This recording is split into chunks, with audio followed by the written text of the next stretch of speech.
maybe this is a conversation that needs to be starting way earlier rather than actually at the time of menopause, that what we do to our bodies, what we eat, and lack of exercise, maybe that's happening in the 20s and 30s, is that the point where we actually really need to be addressing it? So by the time women are getting to their 40s and 50s, actually, we're in a much better place.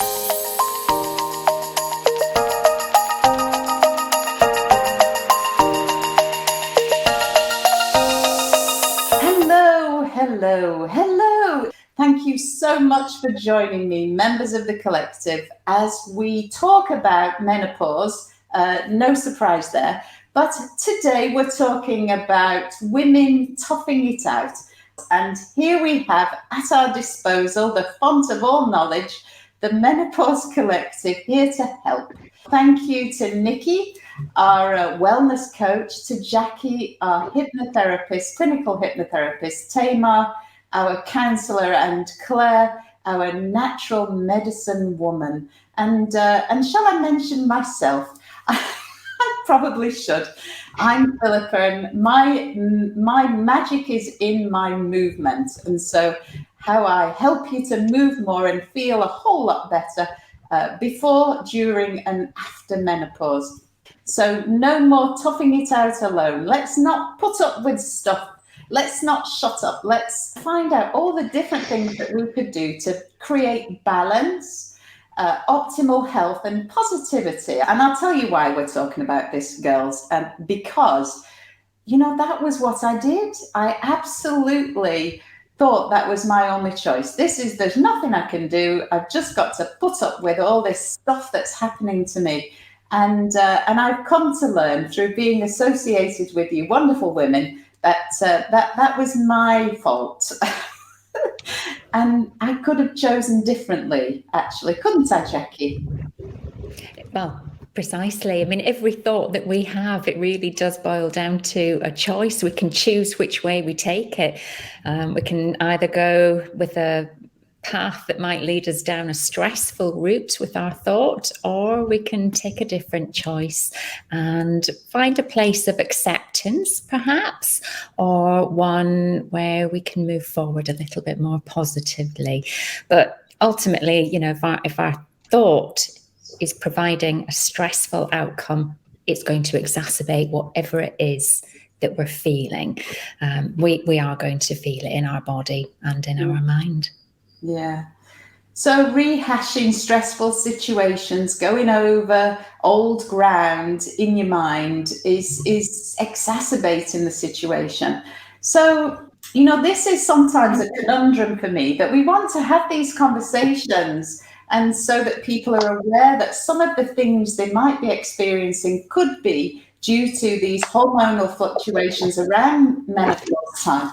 And actually to know that can take place, really anytime in your 40s, and not to be taken by surprise and think that this is something that is happening to you, you have no control over, because there is so much that we can do. And so Claire's nodding. Yes, I am nodding because I know and I've treated so many people that suspect that their body is going through this change, go to their doctors to be told that they aren't going through the change, and because they haven't met the kind of, perimeters, KPIs, whatever, that would indicate menopause. And so they're in the perimenopausal stage. So their intuition has told them something's not quite the same. I'm a bit more irritated. I'm a bit sweatier. I can't sleep properly. And they then get that kind of intuition undermined. So my message is trust your intuition. If you have noticed these changes going on, then respect your intuition and go with it, and look at ways to support the symptoms that you're experiencing, because you don't want to fall out with your loved ones because you're finding them extremely irritating.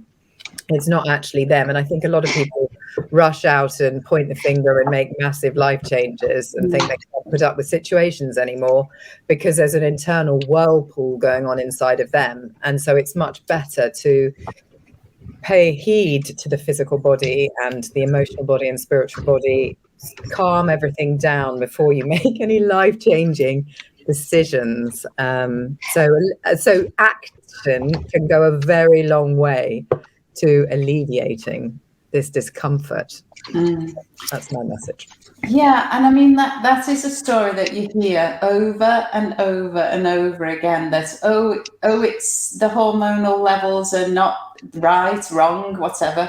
It's not long enough that you've been feeling like this. Oh, you're too young, and all these different stories of women encountering hurdles to get the help that they need. It's interesting you say that, Claire, because I was definitely feeling the temptation to throw the baby out with the bathwater. I'll say no more than that, because of these hormonal fluctuations, you don't feel like yourself necessarily, and yet you can't quite put your finger on what it is. And you know, the periods are not always a clue, because actually it might be that you're not aware that periods being very regular, in fact mine became more regular and more frequent.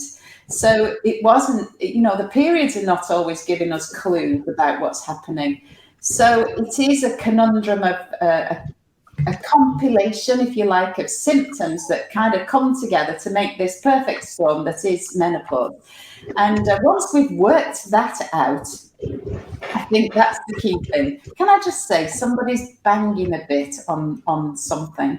So can we have hands in the air like you just don't care? And try not to bang on anything because I'm hearing it through the microphone.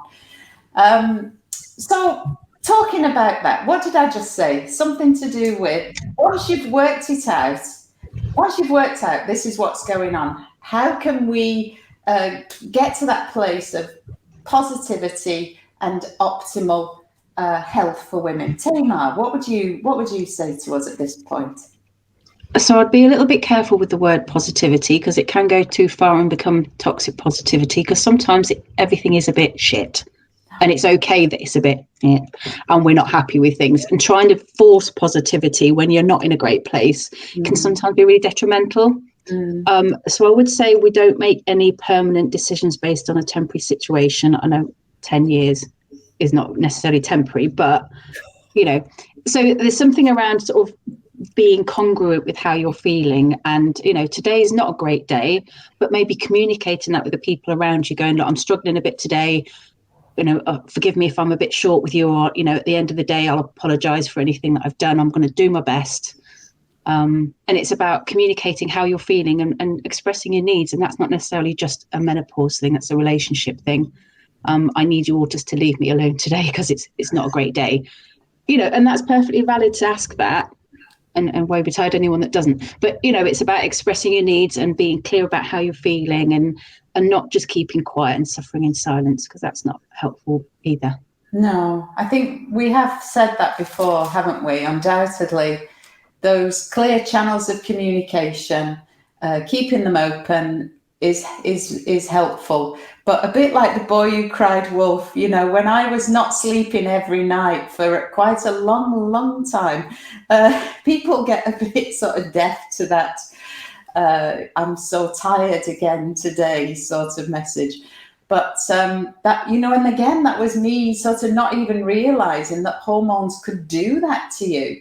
I had no idea. I just thought I'd always been a bit of an insomniac, and for some reason it was suddenly worse, and never thought that could have anything to do with it. So familiarizing yourself with that very long, increasingly growing list of symptoms that could be associated with this menopause transition, that's the first step. And then like you said, communicating as best you can with the nearest and dearest how that is impacting you in your day. But, you know, taking action is the thing that I'm so very keen on, really taking steps to make the changes. And so, Nicki, I know that step by step is right up your street. Tell me, what kinds of things could we be doing step by step?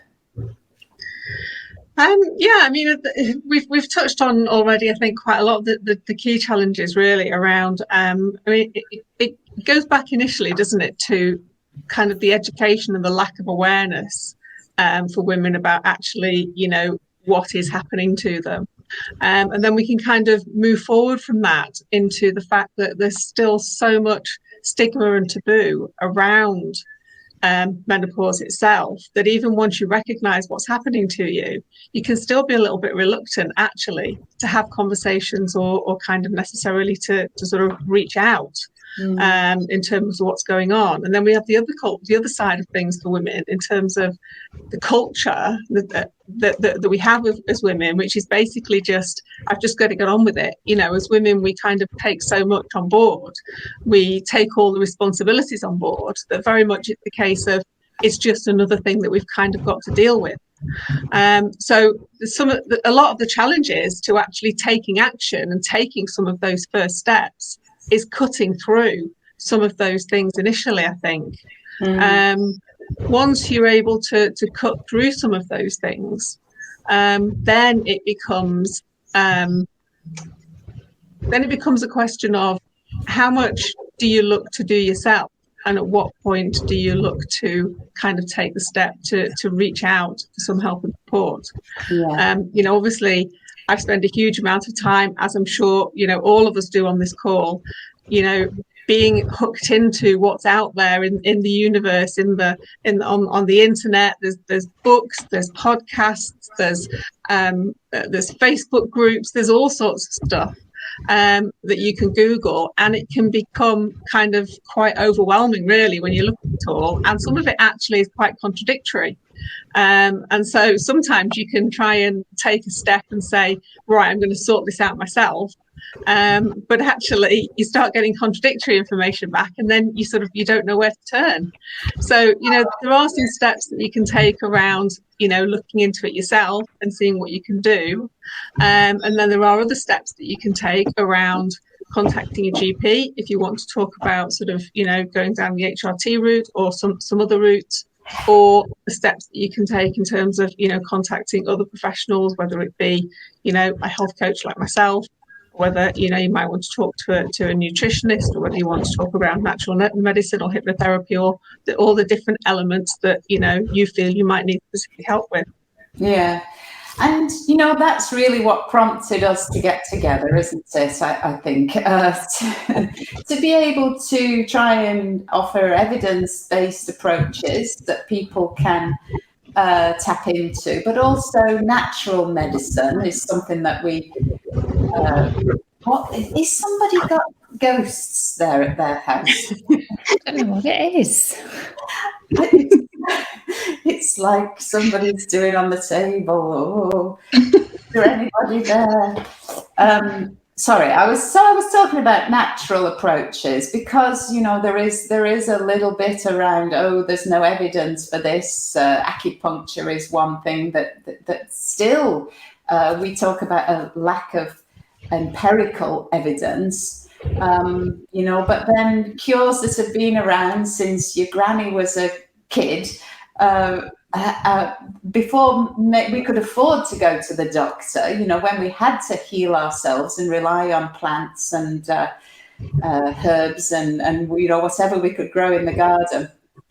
And of course, a lot of medicines are synthesized from plants, aren't they, to replicate the effects of some plants. So I don't think we should discount things we don't necessarily fully understand. There's that, what is it, experiential evidence. That is, if it actually works, then it's probably good. And for the most part, as long as it's not doing you any harm, is the other thing, So we do have to take care with some of our cures, if you like, to make sure that they're appropriate in terms of quality, and that we are following guidance. If we've got any underlying health conditions, you've always got to take that into account, obviously. And so we are trying to help people to unpick that puzzle for them, to help them to unpick that puzzle that they might just find difficult on their own. And then, of course, that we talked about the getting help from outside. That could be us. Like you say, it could be a doctor. And they help from within, this piece of the inside and the outside that you kind of talked about. And that was intriguing me, Jacquie, because, it was me thinking that I had to just go through it, that stopped me from saying something to lots of people. I went to the doctor a couple of times and felt, that equally they had that message for me, which was that this is natural. You just have to go through it. And, so that was my propensity. And then those were the messages I was getting. And so this put up and shut up and get on with it and tough it out became my sort of default. Yeah, if we perceive it as a stress, though, then it really does become something that we feel like we've got to try and battle against, as opposed to coming at it from a very different mindset. And it's not a case of a mindset of just sort of getting through it. It's just approaching it without the level of stress attached to any symptoms that you might be feeling. That really does change the perception. Yeah. Was that cup of tea a bit strange? No, it was you saying, oh gosh, what did you just say again? Say it again. Was it about the perception of what we're going through? If we perceive it to be something that we have to endure, then that's exactly what it becomes. Because how we face situations, if they prompt a level of stress in us, then we're not coming at it with any form of resilience. I go a bit back and forth with this. What you say, I totally appreciate how we can escalate a situation with our thoughts, and that stress, for my insomnia, those hormones, that the cortisol levels, the stressful hormones really can interrupt good quality sleep. So there was no doubt that when I practiced meditation and relaxation techniques, it would help. There's no doubt about that. And, and so I did that, and I avoided any of those things, stimulants that keep you awake, the blue light that keeps you awake. I avoided everything. In fact, I was almost a hermit for a little while whilst I was avoiding everything. It was only, when I got the patch that I could get that restful night's sleep that I so craved. So all the things that I did helped. Essential oils helped, meditation helped, movement helped. Everything helped. There's no doubt about that. Food helped. It all helped. But I kind of only felt like it really worked when I got that boost to my estrogen levels, for whatever reason. It's always going to be individual, isn't it? Because it depends what your baseline is. So, we all have different hormone levels through our lives anyway. True. And, you talked about blue lights and stimulants, where if you're neurodiverse and you're living understimulated or overstimulated, again, your levels are going to be different. So you might need stimulation rather than cutting it down, depending on your definition of stimulation. So everything's going to be individual. Why are you sniggering? No, it's always going to be an individual. It's going to be a bit of a suck it and see, isn't it? Try the different things and see what works for you individually. Yeah. I know you do kind of bespoke, don't you?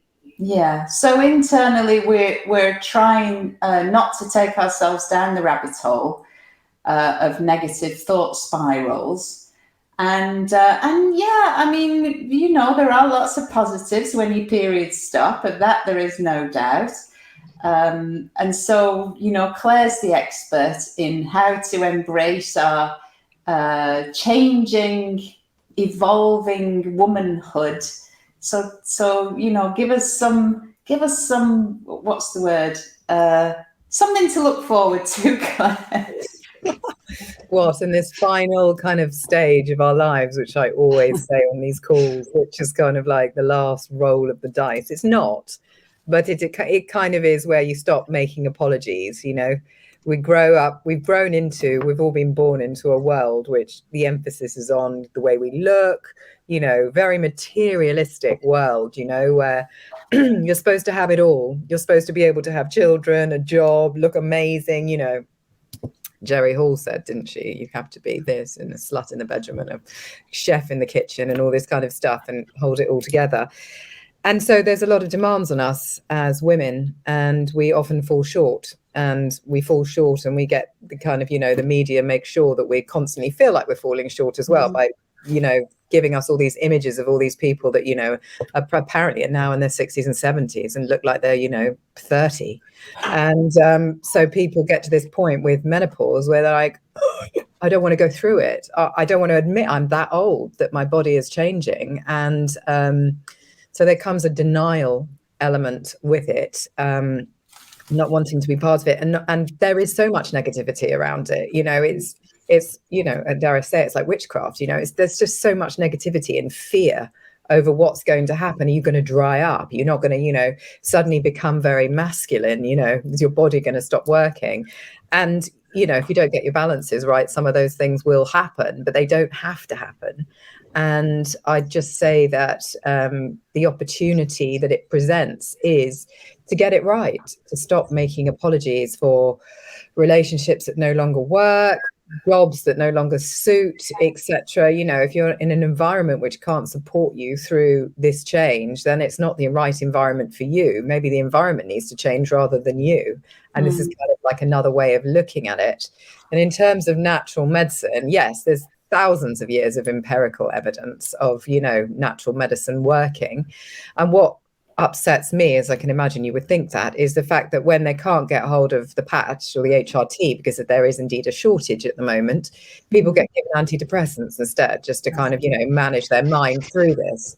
And it's like, no, you know, there's other ways to do this, and really good natural ways. And the thing with natural medicine is, you know, it starts working pretty much straight away. You don't have to wait. Like people say, oh, give it 3 months. It's like, no, you give it from, how does it feel? Do you feel good doing this? You know, right from the concept of thinking of yourself doing it. And then with taking something that tastes nice, you know, how does it make you feel? And trusting all those instincts, which we've been moved away from for thousands of years. Don't look at your body, don't look at your intuition, you know, we'll tell you that you're all right, you know, and this is how you sort this out. And I'm sorry, but it's just not good enough anymore. And if you go to the GP and you're talking about HRT, and they're like Googling it alongside you, you know, they don't know what you need either necessarily. So you have to do your own research into what kind of HRT you want to take. And absolutely, as you said, Philippa, it can make a tremendous difference. And with natural medicine, it doesn't have to be either or either. It's like, you know, what works for you, as Tamar said, as an individual, like, you know, it's all of it together. That is the message, isn't it? Sometimes I forget what the message is, but that is the message, that those methods, those allied approaches work so very well alongside, in tandem, weaving in and out of natural medicine, weaving in and out of Western medical approaches. Hormone replacement therapy is not a panacea for all ills, and I know for a fact that even though I do have that dose of estrogen stuck to me, that if I go about my life ignoring the things that I know are good for me, then I will be still not sleeping. So that's it, Nicki, isn't it? We becoming aware of these situations that we can find ourselves in, taking action. Yeah, I mean, I think there's been an awful lot of kind of increased talk recently around HRT, hasn't there? It's become an awful lot more prominent. And I don't know the stats. I was listening to something fairly recently, but, you know, based on a lot of the celebrity endorsements in particular that have been going on recently, the demand for HRT has massively increased. Actually, HRT, it can be helpful for some women. I think that there's potentially some challenges at the moment around women who may not want to go down that route, or who can't go down that route, almost being made to feel guilty or, you know, like a failure around it because it's something that's not for them. And absolutely, it's entirely personal choice. But whether you go down that route or not, it's only one part of the puzzle. It is something that can help this time of life feel manageable. It is something that can help symptoms feel more manageable. But actually, our bodies are still changing and have still changed, and we can't get away from that. We can't get away from the fact that the hormones and the way that our bodies are working, the way that our minds feel now is different. And it really is an imperative that we adjust our lifestyle as well alongside that. So it's not just saying, I'll take the HRT, that's suddenly going to make me like I was when I was 30 years old or what have you. And I can just kind of sail on through the rest of life. The hard facts, you know, are we have to look at our movement and exercise. It's absolutely proven that we need that. You know, if it's not something that has been part of your life up to this stage, it has to become a part of your life. We do need to look at the way that we eat and what we eat, and be more conscious about that. Sleep is something I know you've talked a lot. You've talked about it earlier today, Philippa, but you know, you talk a lot about that as something that, you know, has been an issue for you. The reality is that sleep is almost the most important part of any of it, because if you're not sleeping right, which is allowing your body to repair itself, to restore itself, to reset itself, it kind of doesn't matter how much exercise you're doing and how well you're eating. You're almost going to destroy it by kind of not getting the sleeping right. And it is a challenge at this time of life, but there are things that, you know, we can do to look at it. And then, you know, the other side around kind of stress management. And, you know, it's very important that we manage our stress. It's very important that we start to reach out for help, to take away some of the responsibilities, to delegate tasks within family, to look at how much stress we're getting from our work lives. All of those things, it is now an absolute imperative that we deal with all of those things, regardless of whether HRT or anything like that is in the mix. And they are, you know, they are lifestyle changes, they are behavior changes, they may require habit changes, they may require changes in mindset. And, you know, it might be something that you need some support with around accountability or around pointing in the right direction. But, you know, it's absolutely imperative that we do those things and focus on those things as well. Yeah, I think that is the conundrum, isn't it? There is no getting away from it. And our lives will be better for doing it in every respect, in actual fact. So, and you don't have to wait for menopause to happen to embrace those lifestyle approaches to wellness. You can get stuck in advance, but it is never too late. And that is the good news. It's really never too late to make changes. And Nicki, you gave us a really great recipe for success there. All of those different elements weaving together to help us to have this optimal health as we move through this wonderful rest of our lives. And sometimes, you know, it's quite a long list, and it feels a little bit difficult to find where on earth we're finding time for this. You did talk about offloading some of your responsibilities, so that might give you a bit of time. But just to know that even small snacks of these little lifestyle approaches, even just 6 deep breaths can shift the biochemistry of the brain. And so, you know, to make it accessible and manageable for people really is our job, to translate the guidance into things that people can fit into their lives. So, Jacquie, any top tips to finish with? Just exactly really what Nicki has just picked up on there, everything, and you with the breathing. You know, very much so in terms of, you know, if we come into menopause from a place of not having all of these things in place, we're going to be experiencing it maybe a little bit more intense than actually if we've got our health already in place. We can't expect to keep going through life sort of not looking after our bodies or our minds and get to this point where we are experiencing such a change and to sail through it. So, you know, maybe this is a conversation that needs to be starting way earlier rather than actually at the time of menopause, that, you know, what we do to our bodies, what we eat, and lack of exercise maybe that's happening in the 20s and 30s, you know, is that the point where we actually really need to be addressing it? So by the time women are getting to their 40s and 50s, actually we're in a much better place. So well, I am dreaming of that day. Absolutely. And I know that we're all doing our part to help and support people to have those opportunities, to have access to this sort of information and support. And Tamar, just one last thing from you, the mental health piece. Really, for me, again, that was something that the anxiety and the depression that I experienced as a consequence of the hormonal fluctuations kind of makes all this stuff even more difficult to kind of motivate yourself towards when you're feeling a bit down in the dumps generally. So what kind of things can we do to lift the spirits and help us to get on track? I think it's helpful to understand which is coming first. Is the anxiety and depression as a result of the symptoms, or are you getting the symptoms because you're anxious and depressed?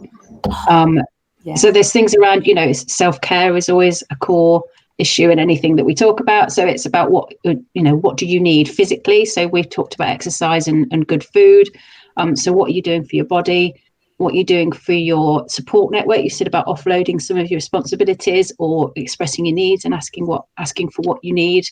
And one thing I would say is that, you know, it all feels really doom and gloom, but menopause is not the end. I see it as kind of the gateway to liberation. Once you get through that, when you're the other side, a lot of the pressures have gone because, you know, they talk about the invisible woman, but no one's fewer people are judging you by your body shape. People are not asking you if you're going to have another child. You know, all that stuff kind of goes aside. You know, what career are you going to do? Because by then you're probably thinking about winding down a little bit. So a lot of the societal expectations are gone. You know, you're no longer tied to monthly periods. That stuff's gone. You know, you're not getting the fluctuations you had before. So I see it as kind of a gateway to freedom personally. Yeah, that's a very positive note to finish on, isn't it?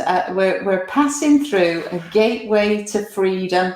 And I must confess, now that I'm able to sleep through the night, I do feel like I've entered a new phase. I feel energized in a way that I hadn't done for quite a long time. My children are getting off my hands, and I almost feel like a new woman. And whether or not I look like one is irrelevant, really, because that's how I feel. And so let's drink to that. Where's the tea? I'll drink to that. Well, thank you so much, girls, for joining in with this conversation. And please come and join us in our Moving Through Menopause Facebook group. We're going to support you. We're going to chat with you, interact with you. It wouldn't be the same without you. So thank you, ladies. I shall see you there in the Facebook group. Take care. Have a wonderful rest of your day. And I'll see you again soon. Bye for now.